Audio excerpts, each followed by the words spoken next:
ট্রেলারে এত জাঁকজমক আমি বহুদিন পর দেখতে পেলাম যুদ্ধরা সিনেমার ট্রেলারে, যেখানে সিদ্ধান্ত চতুর্বেদী এবং এই মুহূর্তে মুম্বাইয়ের মানে বলিউডের একজন মারাত্মক হার্ট থ্রব অ্যাক্টর সিদ্ধান্ত চতুর্বেদী, মালবিকা মোহন দুজনে রয়েছে।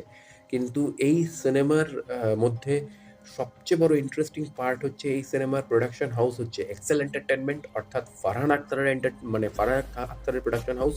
এবং এই ছবির ডায়ালগ রাইটারও ফারহান আখতার নিজে, অর্থাৎ প্রডিউসার এবং ডায়ালগ রাইটার ফারহান আখতার নিজে। এবং ট্রেলারের শুরুতেই যে রেফারেন্সটা দেওয়া হচ্ছে, অথচ ডায়লগ রেফারেন্স যে মহাভারতের অভিমন্যু নয়, অভিমন্যুর বাবা সে, অর্থাৎ অর্জুন। অভিমন্যু তো চক্রব্যূহে ঢুকতে জানতো, চক্রব্যূহ থেকে বেরোনো জানতো না।